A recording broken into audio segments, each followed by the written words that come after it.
आजकल न्यूज में आप देख रहे होंगे, सोशल मीडिया में आप देख रहे होंगे, एक बहुत बड़ा विवाद बन रखा है,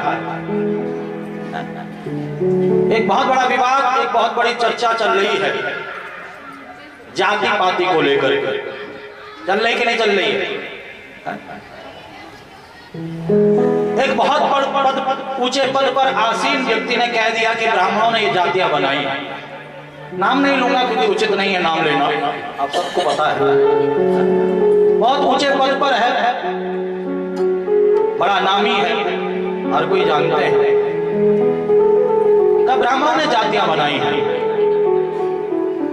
और इस बात को लेकर के बहुत ज्यादा भ्रांतियां फैल रही है। बड़े जो धरने हो रहे हैं, बड़े पुतले फूके जा रहे हैं, बहुत लोगों के बड़े बड़े बयान आ रहे हैं। ध्यान देना ऊंचे पद पर आसीन व्यक्ति को बड़े सोच समझ करके बोलना चाहिए, क्योंकि हर किसी की दृष्टि उसके ऊपर होती है, हर कोई उसकी बात को सुनता है। हमारे माता पिता जैसे हमें बताते हैं वैसे ही हमें आगे समझ में आता है। बच्चे जब छोटे होते हैं ना, माता पिता कहते हैं ताऊ जी हैं, ये ताई जी हैं, ये चाचा जी हैं, ये चाची जी हैं, ये दादाजी हैं, ये दादी जी हैं, ये अंकल हैं, ये आंटी हैं, ये गुरुजी हैं। तो हम क्या है, उनको उसी रूप में देखने लगते हैं नहीं लगते बताओ। और कभी कभी माता पिता गलत शिक्षा देते हैं, बिल्कुल इससे बात नहीं करना है, हाँ हमारी लड़ाई झगड़ा इससे। बच्चे अबोध होते हैं, देख करके मुंह फेरने लग जाते हैं। क्यों? क्योंकि उनके माता पिता ने उन्हें सिखाया है नहीं राम राम नहीं करना, इससे राधे राधे नहीं बोलना, इसको प्रणाम नहीं करना। और बच्चे वही सीख करके आगे बढ़ते हैं, देखते ही मुंह फेरने लग जाते हैं। इसी प्रकार से जो ऊंचे पद पर हैं उनको बहुत सोच समझ करके बोलना चाहिए और आगे समझाना चाहिए। वही बात आगे सब लोग अनुयायी जो है मान करके बैठ जाते हैं। अगर ब्राह्मण ने जाति बनाई होती तो जो सरकार का जो सरकारी फॉर्म भरा जाता है किसी नौकरी के लिए, स्कूल में या किसी पद के लिए, तो वहां पर ब्राह्मण जाति थोड़ी, वहां पर ब्राह्मण ने थोड़ी लिखा कि भाई ये जाति, अपनी जाति भरो, लिखा किसी ब्राह्मण ने, तो सरकार ने बनाया है। ये मुगलों के द्वारा, अंग्रेजों के द्वारा, जब अंग्रेजी शासन था, मुगल शासन था, कैसे हिंदुओं को तोड़ा जाए, हिंदुओं को बांटा जाए, हिंदुओं को जो है बिखेरा जाए, आपस में लड़ाया जाए, फूट डाला जाए, तो वो जातियों में उसको जो है बांट दिया गया। वो जो भी फॉर्म था, स्कूल का फॉर्म था, नौकरी का फॉर्म था, उसमें जाति लिखना अनिवार्य हो गया। अपनी जाति लिखो इसमें। आप देखते होंगे सरकारी फॉर्म में, अगर सरकार ने ये जाति नहीं बनाई है तो मिटा क्यों नहीं देता सरकार, खत्म क्यों नहीं कर देता सरकारी फॉर्म में भरना, किसी भी जगह पर जाति को लिखना क्यों नहीं लिखवाता कि सब हिंदू हैं। परंतु सरकार को अपनी जो नेता लोग होते हैं उनको अपनी नेतागिरी चमकानी होती है। जो ऊंचे पद पर बैठे हुए नेता लोग हैं, बड़े पद पर बैठे हुए, वो समाप्त होने नहीं देते इसको। ब्राह्मण तो कह रहा समाप्त करो, या आरक्षण समाप्त हो जाएगा, पढ़ाई लिखाई, क्योंकि एक वर्ग को पता है कि मैं नहीं पढ़ूंगा, नहीं लिखूंगा, मैं आरक्षित हूं और मुझे आरक्षण मिला हुआ है, मैं बिना पढ़े ही ऊंचे पद पर पहुंच जाऊंगा। और एक जिसको कोई आरक्षण नहीं, कोई सुविधा नहीं, वो कितना भी पढ़ाई लिखाई कर दे, उसको जो है वो पद नहीं मिल सकता। खत्म करो, क्यों नहीं करते हो, खत्म क्यों लड़ रहे हो, क्यों झगड़ रहे हो, ब्राह्मणों पे क्यों दोष दे रहे हो। ये यहाँ पर वेदों में लिखा हुआ है, वर्ण व्यवस्था ये चली आ रही है, ये भगवान के द्वारा जिसको हम मानते हैं, जिसके प्रति हमें आस्था है। कई लोग कहते हैं कि हम तो नहीं मानते भगवान को, ये भी सोशल मीडिया पर चल रहा है, हम तो नहीं मानते भगवान को। क्या होता है भगवान कुछ नहीं होता है। तो मैंने एक उदाहरण आपको कल भी दिया था, अगर आप भगवान को नहीं मानते हो तो क्यों श्वास ले रहे हो। क्षितिजल पावक गगन समीरा, पंच रचित यह अधम शरीरा, ये 5 तत्व यही तो भगवान है। ये अग्नि, अग्नि के द्वारा ही तो हम भोजन पकाते हैं। अग्नि में पके हुए भोजन को क्यों खा रहे हो? अग्नि में ही तो हमारा शरीर स्वाहा हो जाता है, क्यों दाह संस्कार कर रहे हो अग्नि में? अगर नहीं मानते हो भगवान को तो ये पृथ्वी, इसको देवी कहा गया, इसको मां कहा गया है, इसको हम भगवान मानते हैं, क्यों इस पृथ्वी पर रह रहे हो? कहीं को रह रहे हो अगर नहीं मानते तो? क्यों हवा ले रहे हो? क्यों सूरज की जो है तपन को आप महसूस कर रहे हो? क्यों आकाश की छांव में रह रहे हो? यही तो भगवान की सत्ता है।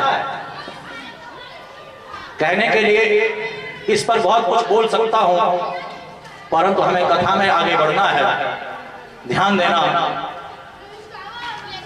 यहां पर ये वर्ण व्यवस्थाएं बनाई गई हैं, ये इसलिए बनाई गई है ताकि व्यवस्थित रहे।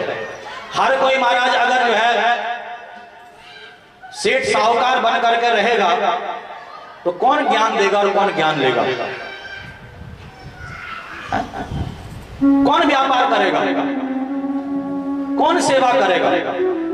ये मकान कैसे बनेंगे, ये दुकान कैसे बनेगी, व्यवस्था सारी गड़बड़ हो जाएगी। तो जो पढ़ता है पढ़ाता है, जो ज्ञान लेता है ज्ञान देता है, जो दान लेता है दान देता है, उसको ब्राह्मण कहा गया है। जो ज्ञान अर्जित करके उसको बांटता है, ये व्यवस्था है। फिर इसी प्रकार से जो सबकी रक्षा के लिए खड़ा रहता है उसे क्षत्रिय बताया गया है। जो सबके भरण पोषण के लिए खड़ा रहता है, धन कमाता है, अपने परिवार का भरण पोषण करता है, दान देकर के औरों का भी भरण पोषण करता है, उसे वैश्य कहा गया है। और जो हमेशा सेवा में लगा रहता है, गुरु की सेवा में, संत सेवा में, ब्राह्मण सेवा में, भक्त सेवा में, उसे दास कहा गया है। और शास्त्र कहता है कि मुझे दासानुदास बनाओ, भक्तों का भी भक्त बनाओ, सेवकों का भी सेवक बनाओ। और ध्यान देना, इस शरीर में ही अपने आप को देखो, आपको ये चारों वर्ण मिल जाएंगे आपको। ये हमारे धड़ से ऊपर का हिस्सा क्या है? ये हमें सोचने की शक्ति देता है, समझने की शक्ति देता है, ये हमें इसमें ज्ञान अर्जित होता है। इसलिए ये ऊपर का हिस्सा हमारा क्या है? ये ब्राह्मण संज्ञा है। अगर कोई आपको मारने के लिए आए, आप पर कोई हमला करे, तो सबसे पहले आप अपनी रक्षा के लिए क्या आगे करोगे? अपना हाथ करोगे कि नहीं करोगे? ये इस शरीर की रक्षा करता है। ये हाथ क्या है हमारा? ये क्षत्रिय है। और ये पेट, इस पेट में जब आप कुछ डालोगे, रोटी सब्जी दाल चावल घी दूध अनेकों अनेकों पदार्थ, तो इस पेट के द्वारा ही अन्य इंद्रियों तक वो रस स्वरूप पहुंचता है और अन्य इंद्रियां जो है पुष्ट होती है। तो ये पेट ही हमारा वैश्य है, ये पालन करता पूरे शरीर का, पूरी इंद्रियों का, पूरे अंगों का। और ध्यान देना, ये हमारे चरण ये कीचड़ में भी जाते हैं, ये गंदगी में भी जाते हैं, ये कांटों पर भी चलते हैं, ये सारा दुख सहन करते हैं, परंतु ऊपर का जो हिस्सा है इसको सुरक्षित रखते हैं। रखते कि नहीं रखते? बताओ जरा। सर कीचड़ में जाता है क्या? हाथ कीचड़ में जाता है, पेट कीचड़, पैर जाता है कीचड़ में, कांटों पर, कंकड़ों पर, पत्थरों पर। ये सेवा करता है पूरे शरीर की, सुरक्षित रखता है। तो ये हमारे चरण क्या है? ये सेवक हैं, ये शूद्र संज्ञा दी गई है। परंतु फूट डालो राज करो, ये परंपरा जब से चली है तब से हमारे मन में विकृतियां भर दी गई हैं, एक दूसरे के प्रति द्वेष भाव भर दिया गया है। अपनी अपनी योग्यता के साथ लोग अपना अपना काम करते हैं। मैं तो कहा करता हूं भैया आप भी इतना कथा सीख जाओ कि आप भी हमें कथा सुनाने लग जाओ। और सीखो तो सही, पढ़ो तो सही, सुनाओ तो सही। सुनाने वाले तो बनो। मैं तो कहा करता हूं आप वेदों के मंत्रों को सीखो ताकि आप स्वयं उन मंत्रों का उच्चारण करो। आपको किसी को बुलाना ना पड़े, आप स्वयं उन मंत्रों का उच्चारण करके भगवान को मनाओ। परंतु आप उस योग्य तो बनो। परंतु ध्यान देना, मैं आप लोगों से एक निवेदन करना चाहता हूं इस कथा के माध्यम से, क्योंकि प्रसंग चल रहा है गुरु जी। प्रसंग के वश आपसे निवेदन करना चाहता हूं कि आप कभी भी किसी के बहकावे में मत आना, आप किसी के भी कहने पर मत आना, आपस में मत लड़ना, मत झगड़ना, मन में कोई द्वेष भाव आने मत देना। हम सब एक हैं और जब हम सब एक बन करके आगे बढ़ेंगे तब किसी भी विधर्मी की हिम्मत नहीं है जो हमारी ओर आंख उठा करके देख सके। जब जब हम बटेंगे तब तब हम कटेंगे, जब जब हम बटेंगे तब तब कटेंगे। इसलिए बटना नहीं है, हम सबको एक होकर के चलना है। शास्त्र कहता है कि ब्राह्मणो शमुखमासीत् बाहुराजन्यः कृतः ऊरू तदस्य जद्वेस्य पव्याम शूद्रो अजायत। ये भगवान का ही शरीर है। ब्राह्मण क्षत्रिय वैश्य शूद्र भगवान का ही श्री अंग है। ये किसी ने नहीं बनाया है। ये बहुत बड़ी गलतफहमी फैलाई जा रही है, ये बहुत बड़ा दुष्प्रचार किया जा रहा है। इस दुष्प्रचार से हम लोगों को बचना है। और ये प्रचार कौन करता है? जो राजनीति में रहता है, ऊंचे पद पर है। मैं नाम नहीं लूंगा उस व्यक्ति का, क्योंकि ये उचित नहीं है यहां से नाम लेना। एक प्रसंग चल रहा, देखिए, ढोल गवार शूद्र पशु नारी, बोलो आगे, सकल ताड़ना के अधिकारी। तो यहां पर भी बहुत बड़ा दुष्प्रचार चल रहा है, लोगों को तोड़ने का प्रचार चल रहा है। ये तो ब्राह्मणों ने लिख दिया, ये तो तुलसीदास जी ने लिख दिया, इसमें तो नारियों को नीचा दिखाया गया है, इसमें शूद्रों को नीचा दिखाया गया है। ध्यान देना, जो अल्पज्ञ होते हैं, जिन्होंने कभी भागवत पढ़ी नहीं है, आजकल आप कथाओं के माध्यम से देख रहे होंगे, हर 5 मिनट बाद भजन होता है, हर 5 मिनट बाद भजन होता है, और माता जो है नाचने लग जाती हैं हर 5 मिनट बाद। अब क्या लगता है? यही कथा है, यही कथा है। अरे बीच में भजन कीर्तन तो इसलिए किया जाता है ताकि आलस्य दूर हो, नींद भाग जाए, हमारे मन जो है कथा में लगे, ताकि हमारे भीतर अच्छे विचार आए, जो राग द्वेष छल कपट है वो हमारा मिट जाए। इसलिए होती है कथा, हम सन्मार्ग पर चलें इसलिए कथा होती है। परंतु जिन्होंने कथा नहीं सुनी, जिसने भागवत अपने घर पर पढ़ी नहीं, तो वो अन्य अन्य बातों को ही भागवत समझ बैठता है। परंतु जिसने पढ़ी होगी, आप उसे नहीं पढ़ा सकते हो, उसे पता क्या है भागवत में, क्या लिखा हुआ है भागवत में। तो ऐसे जिसने कभी गुरु की शरण नहीं ली, कभी ज्ञान ग्रहण नहीं किया रामायण का, भागवत का, और वह अपनी बुद्धि के हिसाब से उसका जो है अर्थ निकाल देता है। यहां पर ध्यान देना,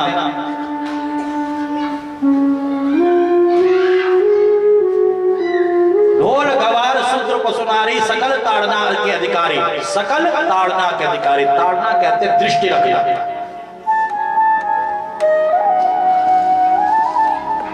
दृष्टि रखना। ताड़ना का मतलब केवल पीटना नहीं होता है, एक शब्द के अनेकों अर्थ होते हैं। शब्दकोश आप देख सकते हो, लोग अपनी अपनी बुद्धि से उसका अर्थ लगा लेते हैं, परंतु यहाँ पर ताड़ना का अधिकार मारना नहीं है, उस पर दृष्टि रखना है, उसको सही दिशा में ले जाना है। ढोल को अगर मारने लग जाओगे तो फूट जाएगा। गुरु जी फूट जाएगा? नहीं फूट जाएगा। हमारी माताएं ढोलक बजाती है कीर्तन में, अगर उसको पीटने लगोगे फूटेगा कि नहीं फूटेगा बताओ? हमारे गुरमीत का जो है तबला कल फूट गया, बिना मारे ही फूट गया कल। वो तो अच्छा बात दूसरा लेकर के साथ में चलता है, वरना तबला बजता ही नहीं है। उसको मारने का मतलब नहीं है, उसको सही दिशा देने का मतलब है। सही से अगर ज्ञान होगा, सही से आप उसे बजाओगे तो बड़ा सुंदर स्वर निकलेगा, अपने आप पैर जो है थिरकने लग जाएंगे, बड़ा आनंद आने लग जाएगा। ऐसे ही जो अज्ञानी है जिसको शास्त्रों का ज्ञान नहीं है, जिसको पुराणों का ज्ञान नहीं है, जिसको वेदों का ज्ञान नहीं है, आप अगर उसे प्रेम के साथ उस पर नजर रख करके उसको बार बार इस शास्त्रों का ज्ञान देने लगोगे तो उसे अपने आप शास्त्रों का ज्ञान आने लग जाएगा। वो गंवार नहीं रहेगा, वो विद्वान बन जाएगा, परम विद्वान हो जाएगा। और बात आई है सेवक की। शूद्र का तात्पर्य किसी नीच जाति से नहीं है, लोग उसे गलत लेकर के बैठ जाते हैं। शूद्र का तात्पर्य है जो निकृष्ट कर्म करता है। निकृष्ट कर्म जैसे जो अपने माता पिता को मारता है, जो गुरुजनों को मारता है, जो पशु हत्या करता है, कहीं पर कोई पूजा चल रही, पाठ चल रहा, यज्ञ चल रहा, अनुष्ठान चल रहा है, उसमें जाकर के विघ्न डालता है। अरे ये क्या शूद्रों वाला काम कर रहा है, बोलते नहीं बोलते? बताओ जरा, ये क्या गलत काम कर रहा है?